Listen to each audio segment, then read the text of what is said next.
여호수아 9장 볼 차례예요. 지난주에 8장까지 봤거든요. 여호수아 9장입니다.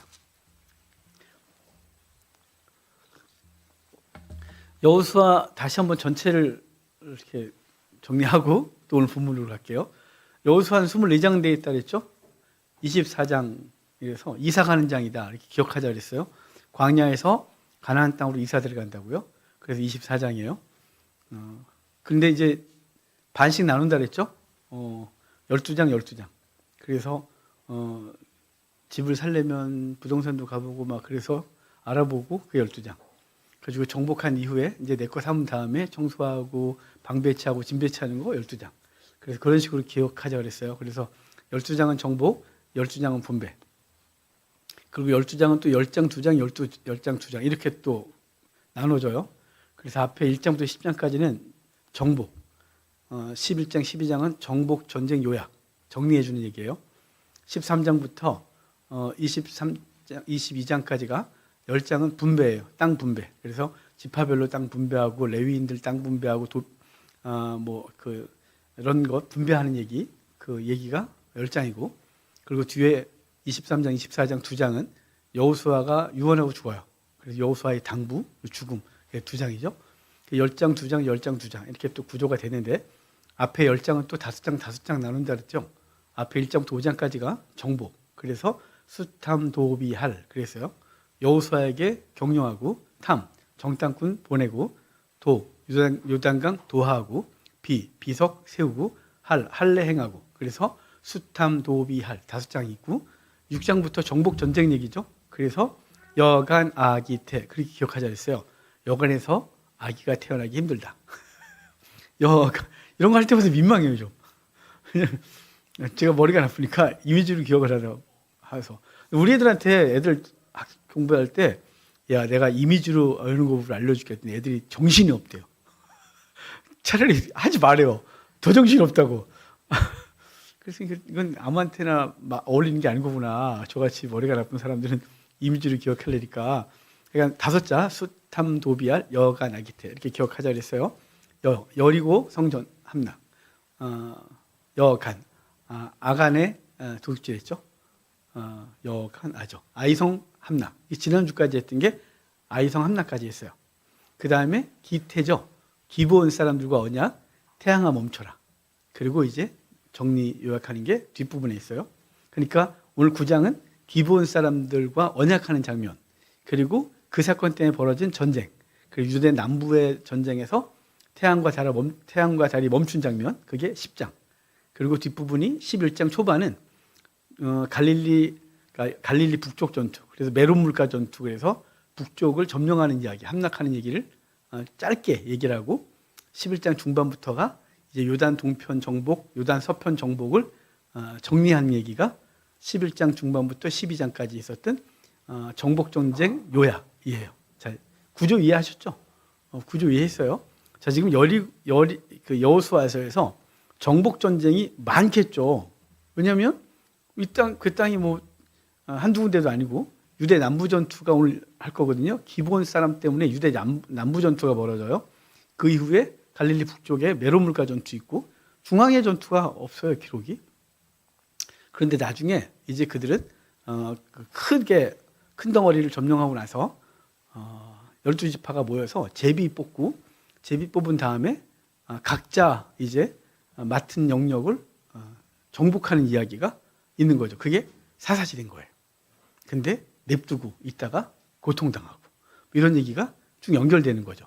그러니까 지금 정복전쟁은 크게 대략 중요한 지점들을 정복하고 그 다음에 이제 나머지 전투가 계속되지만 그런 얘기, 구체적인 얘기를 여호수아에서 기록을 안 하고 그들에게 분배한 다음에 사사시대에 그들이 어떻게 그 땅에서 가나안 사람을 내쫓지 않고 함께 어울려 살다가 어떤 고통을 당했냐. 근데 하나님은 그들을 어떻게 지키셨냐. 그래서 그 400여 년간의 사사시대가 지난 이후에 하나님을 진정한 왕으로 세운 사람, 다윗 왕조를 얘기하는 게 사무엘상하라고 연결되는 거예요. 자, 하여간 오늘 중요한 게 기브온 사람과 언약하고 그것 때문에 벌어진 남부 연합군 전투 얘기를 함께 보도록 하겠습니다. 자, 9장 봅시다. 9장 1절 볼게요. 2일 후에 2일 후가 뭘까요? 2일은 에발산과 그립산에서 축복과 저주를 선포한 거였어요. 지난주 기억하십니까? 이스라엘 백성들이 가나안 땅에 들어가서 그들의 진로 방향이 여리고에 가서 점령하고 그 다음에 그 유대 그 산지, 그러니까 족장길이죠. 세겜, 베델, 예루살렘, 베들레헴, 헤브론, 부엘세바까지 연결되는 족장길에서 족장길로 딱 올라서서 북쪽을 향해 가죠. 베델로 갔다가 베델은 너무 크니까 못 건들고 베델 옆에 있는 아이, 베델, 아이 이렇게 기억하자 그랬어요. 그래서 일단 북쪽으로 가야 되는데 베델을 정복하기 너무 버거우니까 옆에 있는 조그만 성, 아이 성, 아이예요, 아이. 그래서 아이가 이름의 뜻이 뭐라고요? 황폐한 작은 성읍 이런 뜻이라고. 베델은 굉장히 큰 도시였어요. 그러니까 거긴 점령하기 버거우니까 여기를 점령하고 그 북쪽으로 올라가는 길을 열어야 되니까 아이성 점령하고 북쪽으로 올라간 게 어디예요? 세겜. 왜 세겜 갔다고요? 세겜에 모세가 여호수아에게 너는 가나안 땅에 들어가거든 이스라엘 백성들을 에발산과 그리십산에 세우고 에발산에선 저주를 선포하고 그리십산에선 축복을 선포하라고 명령했어요. 그래서 그 명령을 수행하러 거기부터 간 거죠. 그래서 지난주에 교훈이 뭐였어요? 준행 먼저, 성공 나중. 그러니까 우리는 성취, 그러니까 우리가 성공하는 게 우선이고 하나님의 뜻을 준행하는 게 뒤로 밀려요, 항상. 그러니까 영광은 없죠. 죽을 때까지 성공 못 할 건데. 그런데 지금 우리 8장까지에서의 교훈이 하나님의 말씀 먼저 준행하고 정복은 뒤에 있는 거예요. 그러니까 준행을 먼저 하는 게 우리 성도다움이라고. 그러니까 우리는 뭐 돈 벌고 하나님 앞에 헌신할게요. 성공한 다음에 헌신할게요. 돈 많이 벌면 헌금할게요. 다 거짓말. 거짓말이에요. 왜 거짓말인 줄 아세요? 성공 못 할 거기 때문에 그래요. 돈 못 벌고 있기 때문에 그래요. 우리가 하나님 앞에 드릴 만큼의 풍요로움을 가진 적이 없어요. 왜냐하면 우리 쓰고 남는 게 없거든요. 우리 매일 부족해요. 여러분 남아요? 남으면 저 좀 줘요. 우리는 안 남아요. 우리는 늘 부족해요. 많이 벌어도 남지 않고 적게 벌어도 부족하지 않은 하나님의 은혜가 있는데 우리는 늘 많이 벌면 거기서 얼마를 드리겠다는 게 우리 생각이에요. 그럴 리 없어요. 먼저 뭐라고요? 준행하는 거예요. 하나님 앞에 지금 필요한 것들 하나님 앞에 드리고 시간을 드리고 마음을 드리고 삶을 드리는 거죠. 그리고 이제 그 이후에 성취가 있는 거죠. 왜냐하면 이제 여기서 한마디 더 하면 사람들은요, 뭘 성공하면 하나님 영광 받을 거라고 생각해요. 착각이에요, 착각. 하나님은 스스로 영광을 취하신 분이세요. 우리가 어떻게 하냐 상관없이 그분 이미 영광스러운 분이란 말이에요. 그런데 우리는 그래도 우리가 열심히 해서 뭔가를 하면 하나님께 영광입니다. 뭐 연예인 대상 받을 때 하나님께 영광을 돌립니다 이러잖아요. 예, 너무 훌륭하죠. 너무 훌륭한데 그 말이 우리가 성공했기 때문에 하나님 영광 받는다가 아니고요. 하나님은 스스로 영광을 받으셨고 취하신 분이고 우리에게 그 삶을 살도록 도우셨어요. 그리고 그 삶을 최선을 다해서 나름 어느 위치에 가면 사람들에게 영향력을 행사할 수 있는 위치가 되는 거죠. 그 자체로 하나님께 영광이 되는 게 아니에요. 그냥 우리는 우리의 삶 자체가 하나님 앞에 영광이 되고 있음을 기억하고 우리 먼저 준행을 먼저 하십시오. 그리고 하나님이 우리를 통하여 뭔가를 하길 원하신다면 그 삶에 복을 주실 거고 그걸 성취하게 하실 거고 그 위치에 서게 하실 거예요. 내가 노력해서 내가 뭐 힘을 다해서 뭐 이게 아니고 주님께서는 우리를 통해서 하실 일이 있거든. 그분이 우리를 그렇게 인도하셔서 거기에 세우세요. 우리가 잘나서가 아니고. 그래서 종종 세상 사람들은 그렇게 말하거든요. 운때가 좋았다고. 그건 이제 세상 말이죠. 우리는 뭐라 할까요? 하나님 우리에게 기회를 허락하신 거죠. 우리 집사님들 사업을 많이 하시잖아요. 그분들이 하신 말씀이 있어요. 대단하세요. 목사님 그게 아니고요. 운때가 맞았다고. 어떻게 그게 그렇게 맞다고. 운때가 안 맞는 사람은 어떻게 하는 줄 아세요? 하는 것마다 안 돼요. 왜냐하면 생각할 때 그래 내가 맨 처음에 도입하면 될 거 알았는데 너무 일찍 도입해갖고 아직 사람들이 인식이 없어요. 그 사람이 깔아놓으면 그 다음 사람이 성공해요. 내 주변 사람이 그런 분이 계세요. 그런 분이 똑똑해갖고 세상 이거 수입하면 될 것 같아 딱 했는데 사람들이 아직 인식이 없어서 그걸 안 사요. 근데 이 사람이 열심히 퍼뜨렸어요. 그리고 망해 이분이. 그리고 그 다음에 딴 사람이 그걸 딱 하면 그 사람이 성공해요. 정말 아프죠? 그러니까 우리가 열심히 노력하고 열심히 뭘 해서 이만큼 됐다 착각하지 마세요. 하나님이요. 하나님께서 우리를 통하여 우리를 하나님의 사람으로 쓰시고 그 일을 위해서 우리 그 삶을 잘 인도하세요. 그리고 그 어느 위치까지 서게 하시는 건 하나님이 은혜를 베푸신 거죠. 그러니까 영광 그분이 다 하셨는데 무슨 그분이 나한테 그걸 통해 영광을 받아요. 그러니까 우리는 우리 입장에서 인간의 눈에서 하나님께 영광이 된다고 말하는 거고 중요한 거 뭐냐면 우리가 성공해서 뭘 할게요가 아니고 우리는 오늘 내게 맡겨지는 삶 속에서 내가 감당할 수 있는 사명을 오늘 감당할게요. 그게 우선되라 이 말이에요. 아시겠죠? 그게 8장까지예요. 자, 9장이 오면 그 모든 걸 주변 사람들이 다 보고 있는 거죠. 여리고에서도 그 정탐꾼이 들어갔을 때 라비 한 말 기억하십니까? 여리고 사람들이 너희 광야에서 너희 하나님 어떻게 행하셨는지, 요단강 동편에서 어떻게 행하셨는지 우리가 듣고 떨고 간담이 녹는다. 다 덜덜 떨고 있다. 그랬단 말이에요. 그런데 그 덜덜 다 떠는데 라합만 하나님을 고백하는 거죠. 너희 하나님이 상천하지에 유일하신 하나님이다. 하늘에서 하나님, 땅에서도 유일하시다. 이 고백을 했단 말이에요. 근데 이 얘기를 이제 들어오고 가나안 땅 정복하는 과정 가운데 기브온 사람들이 그 얘기를 들어요. 이 상황을. 그러면 가나안 남부, 가나안 땅 사람들 다 들었겠죠. 다 들었는데 그들은 자신들이 어떻게 해야 생명을 유지하고 그리고 자신들의 부족을 유지할지를 모르는 거죠. 대항해서 싸울 생각만 하고. 그런데 이 기브온은 지혜로워요. 어차피 그분이 상천하지에 유일하신 하나님, 그분의 능력을 따라갈 자가 없고 그분이 그 하나님 앞에서 그 누구도 대적할 수가 없다는 걸 이미 광야 40년을 들어서 알았고, 요단강 동편 그 엄청난 세력들이 다 무너졌고, 여리고 한 번도 정복당해 본 적 없고, 이 인류사에서 고고학적으로 사람이 가장 먼저 도시를 건설하고 정착한 땅이 여리고라 그러는데, 여리고가 이중성벽이란 말이에요. 사람이 힘으로 정복할 수 없는데 그 정복당했고, 아이성, 세역행까지 다 정복당한 걸 들었다면 그 사람들 다 들었는데 유일하게 기브온 사람만 어떻게 해야 살지를 아는 거예요. 똑같이 들었는데. 그죠? 그래서 기브온 사람들이 들어요. 자, 봅시다. 9장 1절 볼게요. 이일 후에 요단 서쪽 산지와 평지와 레바논, 요단 서쪽은 지금 이스라엘 땅이에요. 산지와 평지와 레바논 앞 대해 연안에 있는 햇사람과, 레바논 앞은 자, 이스라엘 북쪽에 있는 레바논 땅, 그 바닷가 사람들까지도 다 들었다는 거죠. 가나안 사람, 브리스 사람, 히윗 사람, 여부스 사람, 모든 왕이 이 일을 듣고 그래요. 가나안의 7족속까지 다 들었다는 거예요. 뭘 들어요? 여호와께서 어떻게 일하시는지를 들었다는 거죠. 듣는다고 변화되는 게 아니에요. 하나님께서 특별히 은혜를 베푸신 거죠. 기브온 사람들은 은혜를 받은 거예요, 사실은. 자, 볼게요. 모여서 일심으로 여호수아와 이스라엘에 맞서서 싸우더라. 그죠? 모든 사람들은 그 엄청난 얘기를 들었음에도 불구하고 듣고, 야, 어떻게 사는 거야? 그랬더니 얘네는 싸우겠대요.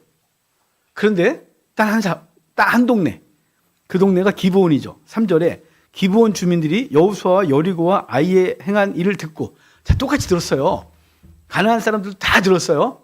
그런데 그들은 연합하여 싸우자 이랬고 한 사람이라네, 한 동네 사람, 기브온 사람, 이 사람들은 듣고, 야, 이건 싸워도 될 일이 아니야. 화평을 유지해야지. 그 앞에 무릎 꿇고 그들의 종이 되는 게 훨씬 지혜롭지 않겠어? 라는 결론을 내리고 그를 진행해요. 자, 4절 볼게요. 4절부터 우리가 잘하는 얘기를 하는데 그냥 쭉 읽어볼게요. 꾀를 내어 사신의 모양을 꾸미되 헤어진 전대와 헤어지고 찢어져서 기운 가죽 포도주 부대를 나귀에 싣고 오래 온 것처럼 그 발에는 낡아서 기운 신을 신고 낡은 옷을 입고 다 마르고 곰팡이가 난 떡을 준비하고 그들이 길갈 진영으로 가서 여호수아에게, 여기는요 이스라엘 백성들이 쫙 갔다가 길갈에 다시 있는 거예요. 길갈에 본영을 구축한 거예요. 요단강 건너서 길갈에 맨 처음에 진쳤죠. 거기서 할례 행하고 그랬잖아요. 그런데 거기에 누가 다 있을까요? 군대가 다 움직일 수는 없잖아요. 그러니까 거기에 본진이 다 있고 필요한 군대들이 또 사람들만 왔다 갔다 하고 있는 것, 세겜에 가서 에발산과 그리스나 축복과 저주를 선포하고 내려와서 거기 다시 진영을 구축하고 이제 다음 어떤 것들을 준비하고 있을 때 그들이 온 거예요.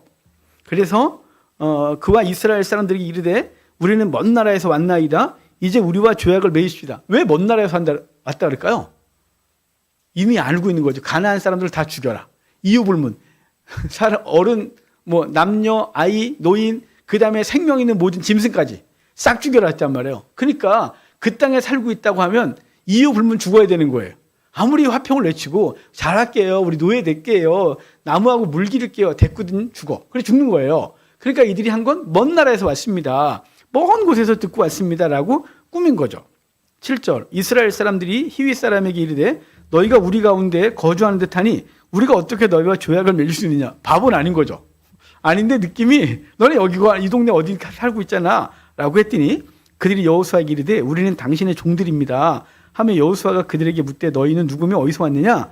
그들이 여호수아에게 대답하되 종들은 당신이 하나님 여호와의 이름으로 말미암아 심히 먼 나라에서 왔습니다. 그러니까 여호와의 이름을 듣고 정말 이분이 전 세계 참신이다. 여호와만이 참신이야. 우리도 그분 섬기자. 그래서 먼 나라에서 여호와의 이름 듣고 왔다는 거예요.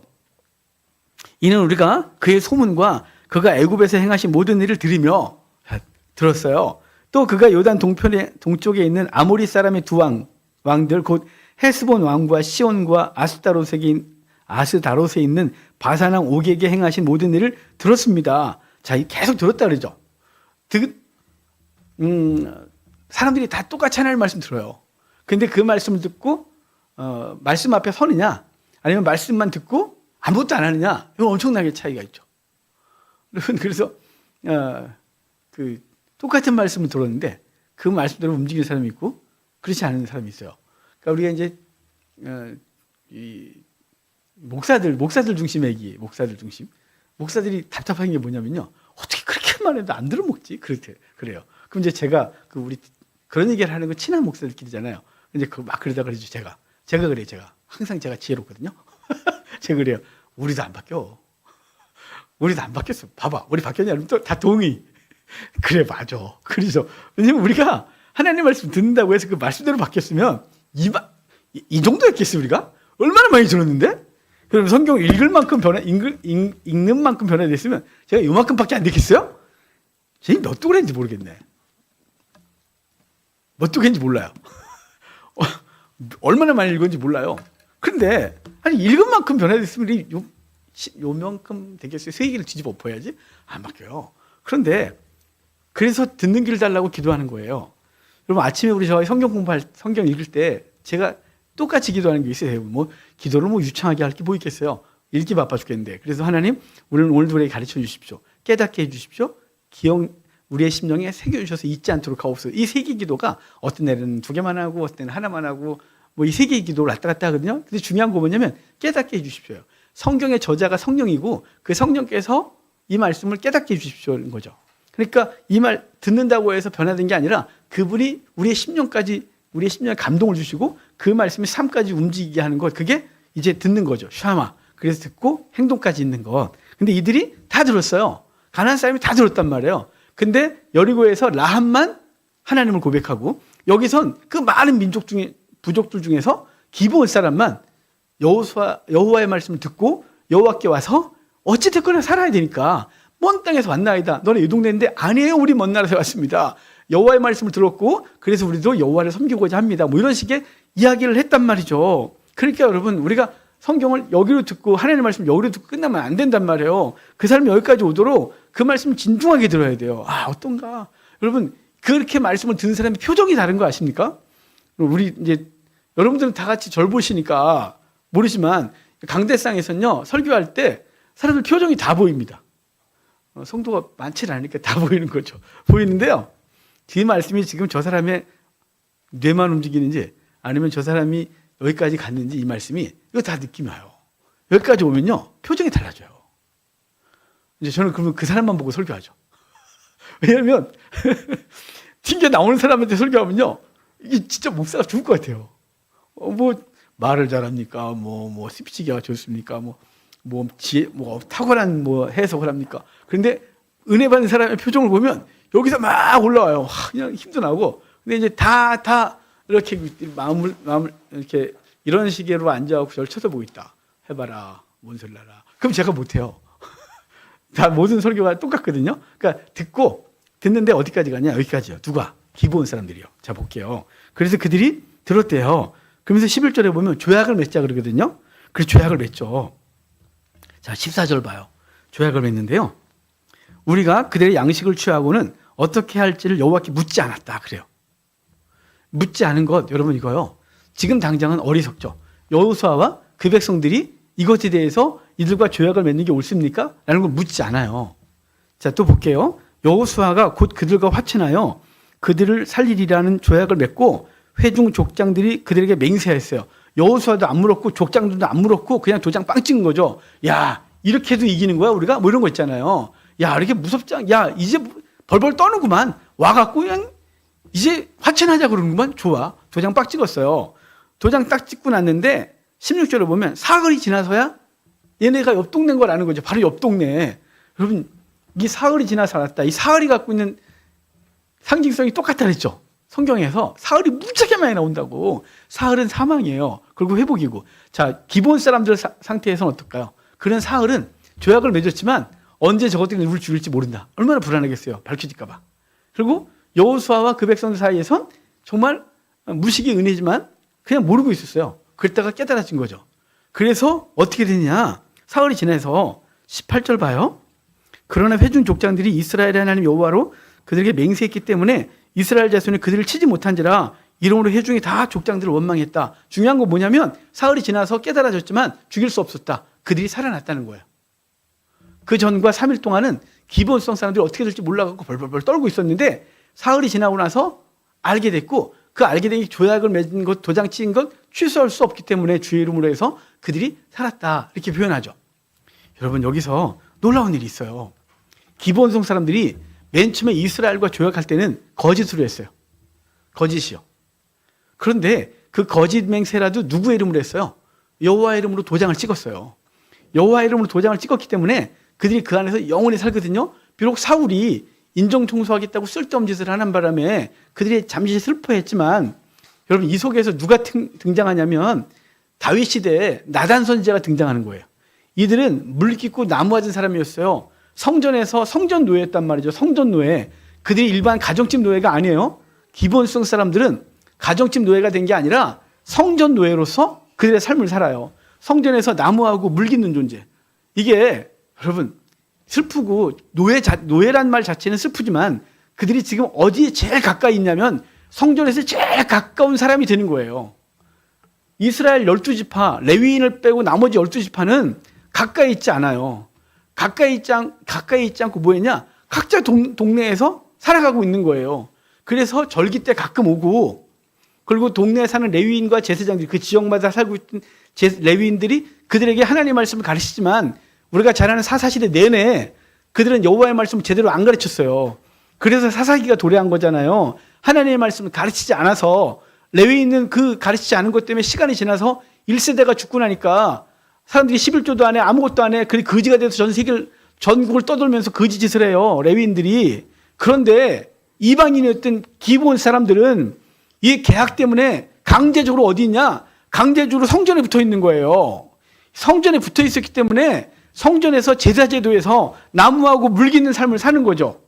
그들은 맨 처음에 원하지 않은 것이었어요. 그냥 목숨을 구걸하기 위해서 우리가 하겠습니다. 그래서 나무하고 물깃는 존재가 된 거예요. 이건 원해서 한 게 아니에요. 하지만 원해서 안 했지만 그 결과가 아름다운 거죠. 너무 놀라운 거예요. 그래서 그 사람들 중에 나단 선지자가 등장하고 나단 선지자는요 다윗의 나라에 가장 중요한 사람이에요. 다윗이 하나님 앞에 설 때 늘 옆에서 하나님 말씀으로 조언하고 깨닫게 한 사람이에요. 잘못 갔을 때 책망하고 결정할 때 결정 같이 해주고 나단 선지자는 다윗 시대에 가장 중요한 선지자예요. 다윗 시대에 갓 선지자도 있었지만 갓 선지자는 가 그러시고 모압 땅에 갔을 때 가 그래가지고 네 간 거고 나단 선지자는 계속 같이 있었단 말이에요. 누가요? 이 사람이 어디 지파예요? 지파라네. 기본성 사람이에요. 물 깃고 나무 맞은 사람. 그리고 이들이 바벨론 포로로 끌려갔다가 돌아올 때 가장 적극적으로 돌아온 사람이 이 사람들이에요. 그래서 기본 사람들을 누구라고 불러요? 느디님. 기본성 사람들은 나단 이후에 자신들을 느디님이라고 불러요. 우리 기본 사람 아니야? 느디님이야. 이 말은 나단. 히브리어는 모음 없다 그랬죠? 모음 없어서 우리 모음 없으니까 우리 한글로 합시다. 니은, 디귿. 나단, 니은, 디귿, 니은. 이렇게 되겠죠? 그런데 여기에 복수가 붙으면 복수가 되는 게 임이 붙어요. 임. 히브리어. 자, 그러면 니은, 디귿, 니은, 미음이 되겠죠? 그래서 이거를 느디님. 이가 되죠. 똑같죠? 뭐, 이거 반응이 없어요. 느디님. 그래서 나단의 기본 사람들은 나단 선지자 이후에 자신들을 느디님. 얼마나 자랑스러운 이름이에요. 비록 성전에서 물깃는 일을 봉사를 하지만 우리는 우리 속에서 나단이 등장했어. 나단이 우리 믿음의 선배님이시지. 그래서 자신들을 느디님, 나단의 사람들, 나단들 이렇게 부르는 거예요. 그래서 바벨론 포로를 갔을 때 포로가 끌려갔다가 돌아올 때 느디님 사람들이 1차로 돌아와요. 그러니까 1차 스룹바벨 때 느디님 사람들이 무지하게 돌아온단 말이에요. 그리고 2차 때 에스라가 돌아올 때 레위인이 한 명도 안 올라 그래요. 왜냐하면 와봤자 개고생을 하는 거거든요. 왜냐하면 와서 그 도시가 다 무너진 상태에서 주변 나라한테 계속 공격을 당하고 있는데 거기 와서 뭘 할 수 있겠어요. 사람들이 11조를 바쳐야 자기도 사는데 이 사람들이 신앙이 엉망이 되면 11조 안 바쳐요. 그럼 또 기업이 없으니까 굶어 죽어요. 그런데 바벨론에선 자기 영역 갖고 있고 그들에게 기대하지 않아도 되잖아요. 지파 사람들이 10분의 1을 드리고 그거 갖고 먹고 살고 이런 거 없단 말이죠. 바벨론에선 내 능력으로 살고 있었단 말이에요. 사람들 기대하지 않으면 되죠. 근데 예루살렘에 오는 순간 자기들은 또 다시 레위인의 역할을 해야 되고 그리고 사람들이 11 자기 땅이 없으니까 이미 자기네 땅 다 갖고 있고 레위인의 땅이 없잖아요. 고대 때 농경문화, 목축문화에서 땅이 없다면 먹고 살 게 없는 거죠. 그러니까 11조를 안 바치면 자기들 먹고 살 방법이 없으니까 레위인이 안 와요. 이미 먼저 간 사람들의 소식을 다 들었거든요. 제사장과 레위인들이 얼마나 고통스럽게 사는지 안 오는 거죠. 그래서 에스라가 느디딤 사람들과 함께 레위인들을 찾아다니면 설득해서 몇 명 데리고 와요. 느디딤 사람들은요 적극적으로 주 앞에 돌아오는 거예요.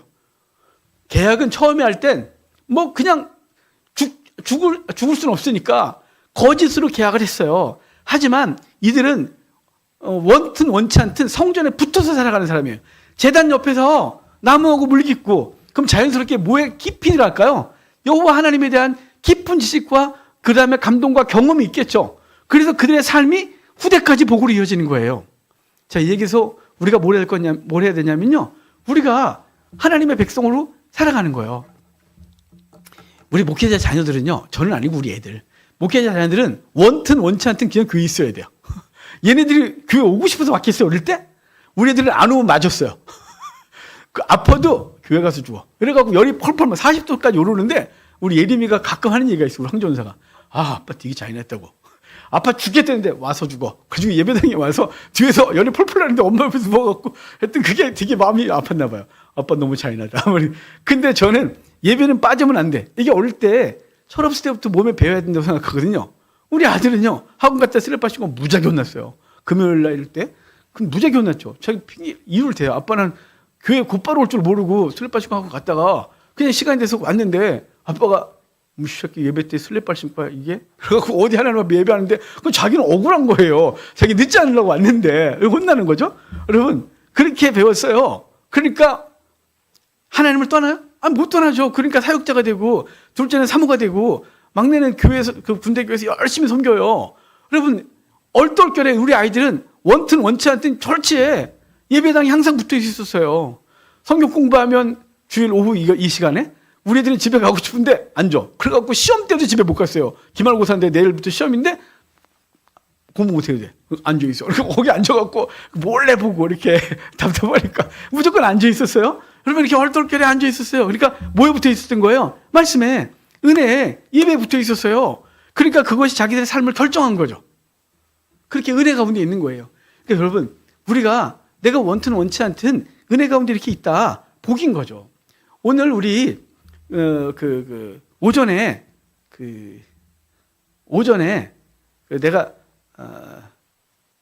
자원함을 하는 것이 아니라 내가 사명을 받았다라고 할 때 그 사명을 받을 때 그 다음에 어찌든지 뭐 등등 그럴 때 그 바울이 갖고 있는 건 내가 원치 않았지만 하나님께서 나를 부르셔서 강압적으로 이 자리에 있게 했다. 그 강압적으로 있게 해서 내가 여기 있는 거다. 이렇게 말하는 거잖아요.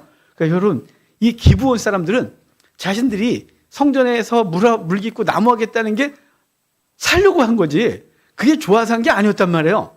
그런데 결과는 그들을 살리고 후손을 살리고 그 속에서 나단이 등장하고 그 대를 이어서 그 바벨론에서 돌아오면 삶은 열악해지고 성전에서 나무하고 물 깃는 삶을 살아야 되는데도 불구하고 그들은 기꺼이 자원에서 돌아온 사람들이 되는 게 바로 기브온 사람들이에요. 자, 그래서 이제 그들이 들어왔단 말이에요. 자, 10장 갈게요.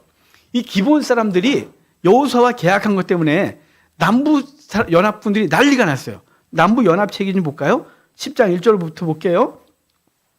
그때 여호수아가 아이를 빼앗아 진멸하되 여리고와 그 왕에게 행한 것 같이 아이와 그 왕에게 행한 것과 또 기브온 주민이 이스라엘과 화친하여 그 중에 있다함을 예루살렘 왕 아도니 세덱이 듣고. 아도니 세덱은요, 세덱 이런 게 아니에요. 세덱은 뭐 구덱 세덱 이거 아니고요. 아도니 세덱은 우리 아도니 세덱과 비슷한 이름. 예루살렘 왕 멜기 세덱 기억하십니까? 아브라함이 창세기 14장에서 조카 롯을 구출하고 내려올 때 그 왕의 골짜기 사회 골짜기를 지날 때 멜기세덱이 와서 떡과 포도주를 주고 축복이 되어줬던 사람 멜기세덱. 멜기세덱의 이름의 뜻이 멜렉 왕이에요. 세덱은 의. 그래서 멜기세덱은 의의 왕 이렇게 갖고 있단 말이에요. 저 뒷문 좀 열어주세요. 멜기세덱 기억하십니까? 멜기세덱 멜렉 플러스 세덱. 그래서 멜기세덱은 의의 왕이라고 부름받는 거예요. 아시죠? 멜기세덱. 반응이 이렇게 없죠? 자, 멜기세덱 의의 왕. 그걸 히브리서에서 예수 그리스도의 예표로 봤단 말이에요. 멜기세덱. 그런데 이 멜기세덱 예루살렘 왕이었죠? 예루살렘 왕 또 누가요? 여기 오늘 본문에 아도니 세덱. 세덱은 히브리어로 체데크 그래요. 체데크 의. 체덱이 의의 의. 근데 여기 아도니 그리죠? 아까는 멜레크 왕이란 단어와 세덱이 붙은 거고 그래서 의의 왕. 근데 오늘 본문에선 아도니 세덱이 돼요. 아도니는 무슨 뜻이냐면 아도나이, 주 이런 뜻이에요. 아도나이와 체데크의 합성어예요. 그래서 의의 주. 그다음에 의로움의 주인. 아도나이가 발음이 이렇게. 아도나이가 주인, 체데크가 의. 그래서 의의 주 이런 뜻이에요. 그러면 그 이름이 의의 주라서 되게 훌륭하잖아요. 근데 어쩔 수 없이 이 체덱이 의가 붙어서 그래요. 왜냐면 기브온 여부스 당시 후에 예루살렘이 되죠. 이 여부스의 왕겸 제사장 신정 일치 국가거든요. 이 예루살렘의 왕겸 제사장을 체데크라고 불렀어요. 세덱이라고. 그런데 그러니까 당연히 그냥 세덱은 다 똑같으면 세덱이 되겠어요? 작년에 몇 년 전에 돌아가신 분도 세덱. 다음에 여기 왕대를 쌓아도 세덱. 그러면 헷갈리잖아요. 그러니까 개인의 이름이 붙어야겠죠. 그래서 아브라함 때는 의의 왕 멜기세덱. 여기는 의의 주 아도니 세덱 이렇게 되는 거예요. 그러니까 여기 이름과 상관없이 아도니 세덱은 뭐를 막아서는 존재냐면 자 봅시다. 자 2절, 3절, 4절까지 봐야 돼요. 같이 읽어봐요. 크게 두려워하였으니 이는 기브온은 왕도와 같은 큰 성읍이요 아이보다 크고 그 사람들은 다 강함이라. 예루살렘 왕 아도니 세덱이 헤브론 왕 호함과 야르뭇 왕 비람과 라기스 왕 야비아와 에글론 왕 드빌에게 보내어 이르되 내게로 올라와 나를 도우라. 우리가 기브온을 치자. 이는 기브온이 여호수아와 이스라엘 자손과 더불어 화친하였다. 자, 지금 화친한 걸 방해하는 세력이 아도니 세덱이 된 거예요.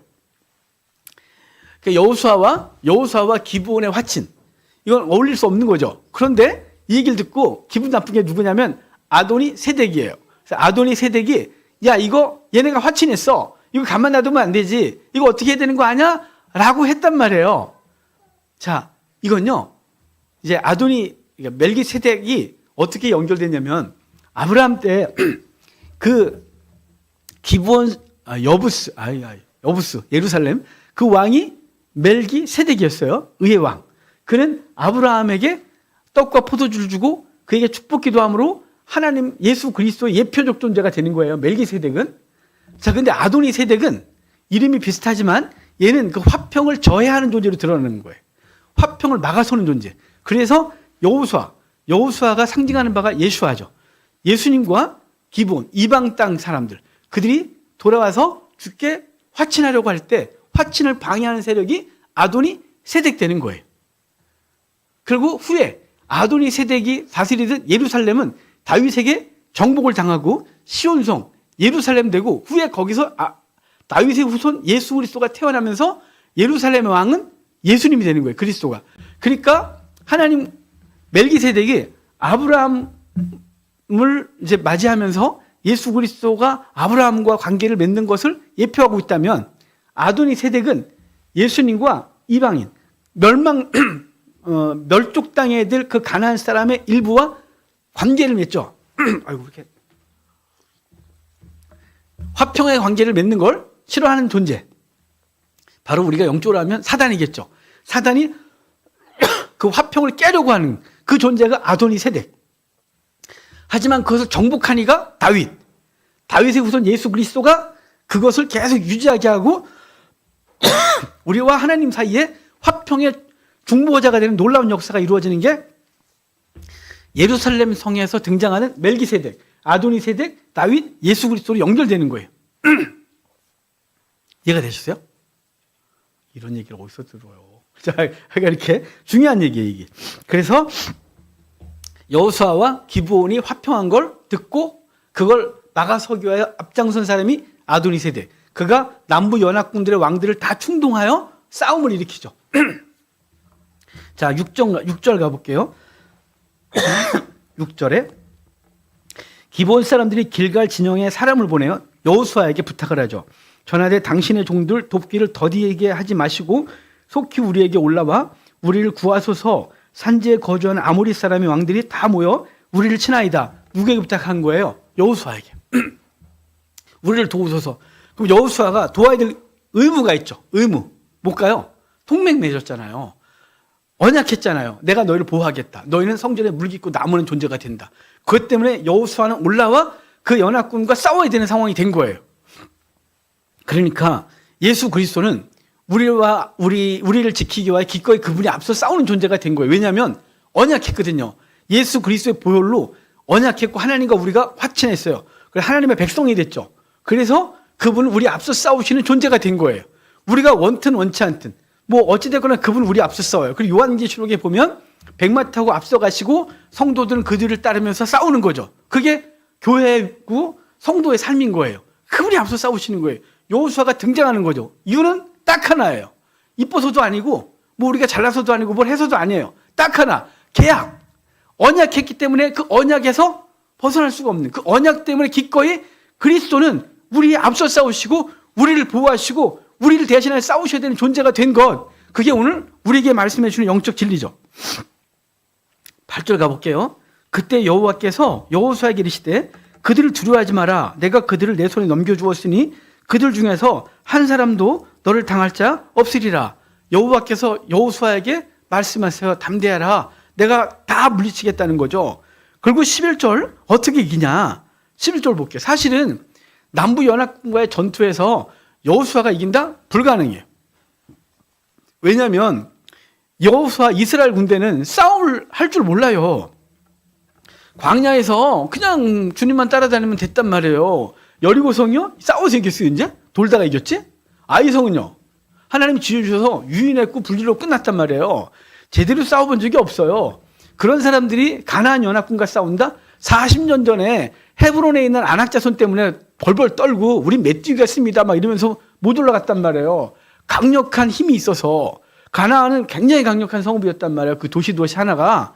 걔네가 연합해 싸운다? 이건 1대1로 싸우면 못 이기는 거예요. 그런데 하나님 말씀하시는 거죠. 여호수아에게 담대해라. 내가 다 넘겨줄게. 걱정하지 마. 라고 하고 싸움에 나가는데요. 하나님 어떻게 이기냐. 11절에 그들이 이스라엘 앞에서 도망하여 베토론의 비탈에서 내려갈 때 여호와께서 하늘에서 큰 우박덩이를 아세가에 이르기까지 내리심에 그들이 죽었으니 이스라엘 자손의 칼에 죽은 자보다 우박에 죽은 자가 더 많았다. 여러분 우박에 맞아서 죽었대요. 우박 맞아 보셨어요? 근데 죽을 정도의 큰 우박? 우리나라는 없어요. 제가 우리나라에선 그렇게 큰 우박은 본 적이 없어요. 우리나라 우박 커봐야 손톱만 해요. 근데 그것도 맞으면 무지하게 아파요. 근데 이 정도 갖고는 안 죽어요. 저 중국이나 이런 데 가야 맞아 죽어요. 공만한 우박 보셨어요? 제가 중국에 갔다 우박을 맞아본 적이 있거든요. 너무 무서웠어요. 와, 진짜 거짓말 약간 못해서 야구공만 했어요. 그거보다 약간 작았어요. 근데 그게 쏟아지는데요. 나무가 가지가 뚝뚝 부러져요. 생각해봐요. 그 하늘에서 그 가속력이 붙어갖고 이만한 돌덩이가 떨어지는데 그게 나만 하겠나. 가지들이 팍팍팍 부러져요. 옆에 스티로폴이 있었거든요. 스티로폴 공장이. 스티로폴에 왔는데 무슨 총알 떨어지는 것 같았어요.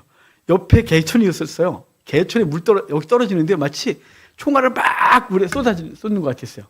우리 같은 차가 다행히 그 육교 밑에 딱 섰어요.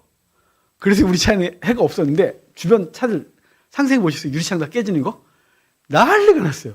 그래서 그때 우리 그랬죠. 그게 벌써 한 20년 넘었어요. 그때 우리 같이 갔던 사람들이 그랬죠.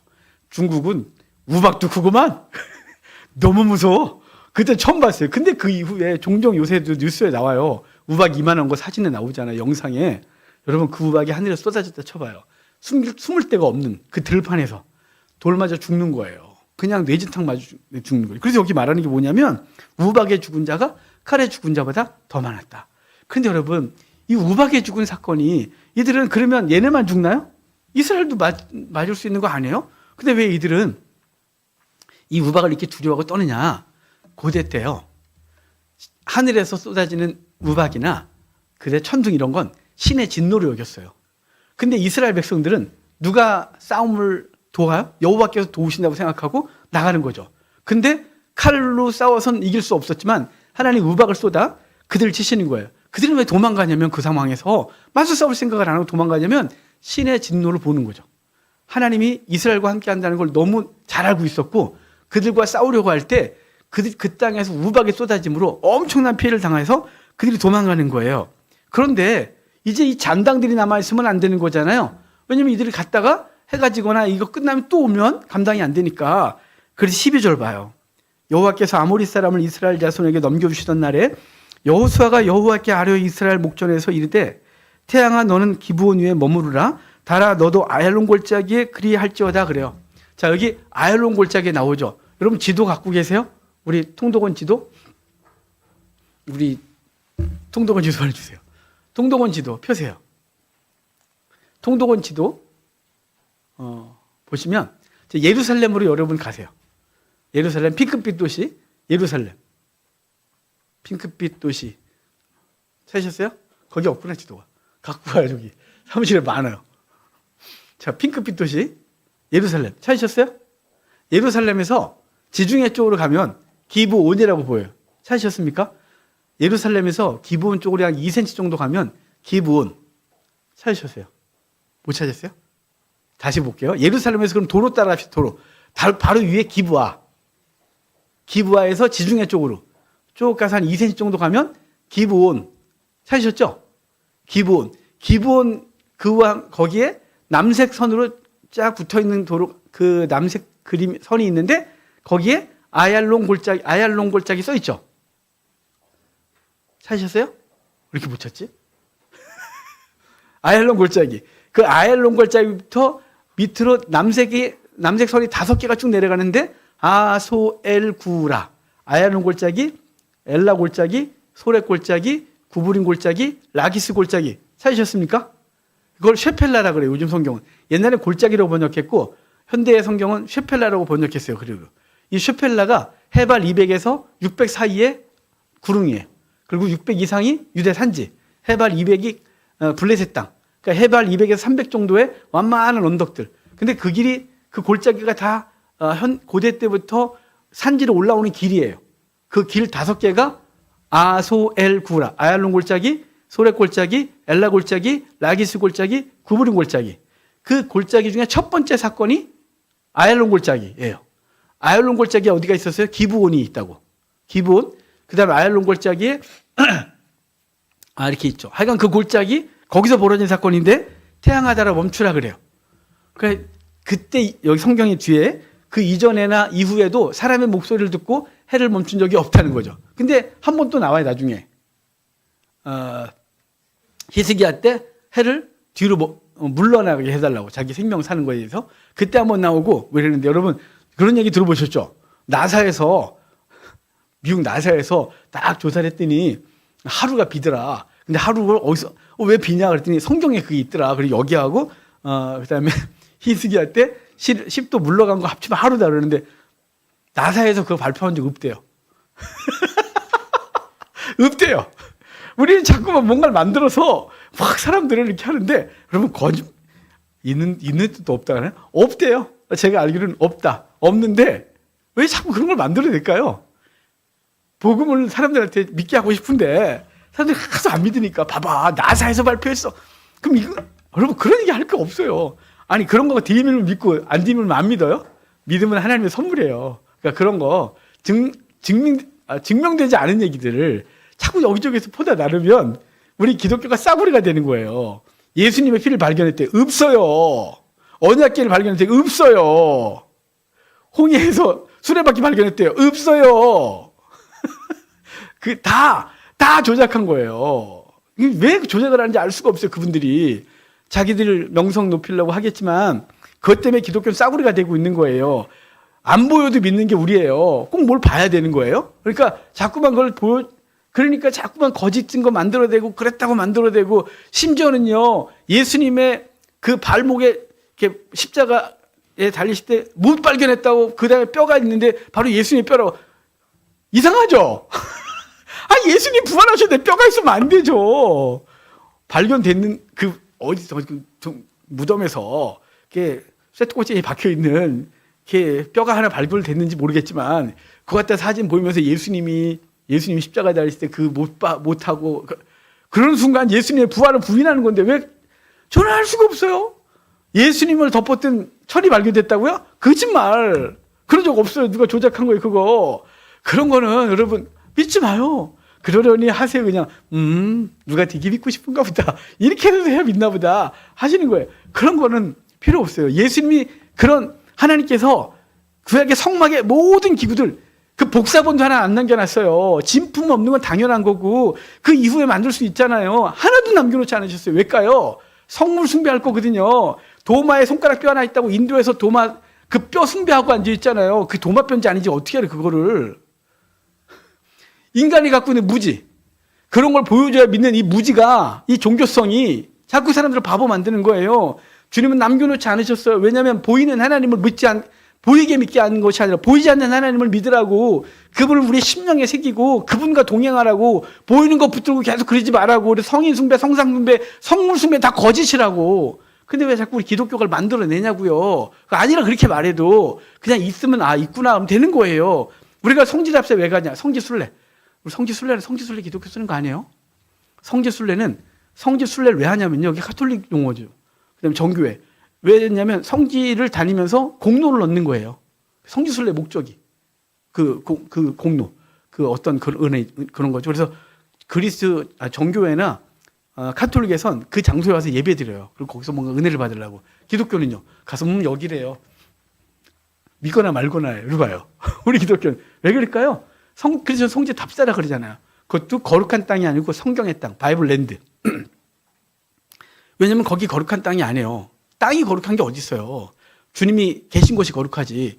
모세에게 양치 든 곳, 그곳에서 너는 거룩하다 신발을 벗으라고 했던 건 땅이 거룩한 게 아니에요. 거기 양똥, 염소똥 있는 곳이 뭐가 거룩해요. 그분이 계시기 때문에 거룩한 것이에요. 그분이 임재한 곳, 그래서 거룩한 거예요. 거룩한 땅은 여러분의 심령, 제 심령, 우리의 가정, 우리의 삶의 자리가 거룩한 거예요. 이스라엘 땅이 아니고. 그래서 거기를 바이블랜드 그러는 거예요. 복음적으로는. 바이블랜드에 가서 성경이 어떤 상황에서 기록되는지 가서 공부하는 거죠. 이런 상황이었구나. 여리고성 전투는 이랬었겠구나. 아얄론 골짜기에 가서 여기서 아말렉 이 가나안 남부 전투가 있었구나. 갈릴리에 가서 예수님 이곳에서 가르치셨고 예수님이 바다 지나가시다가 제자들이 두려워 떨었고 이런 일이 거기서 벌어졌던 거구나 라고 하면서 그 땅에서 말씀을 읽고 묵상하고 예수님에 대해 더 묵상하고 이런 것이지 거기가 섬김의 대상이거나 공적이 있거나 또는 거기에 어떤 대단한 신비적 영성이 있는 곳에서 아니란 말이에요. 그러니까 그런 거 하면 안 돼요. 뭔 얘기다 여기까지 왔어요.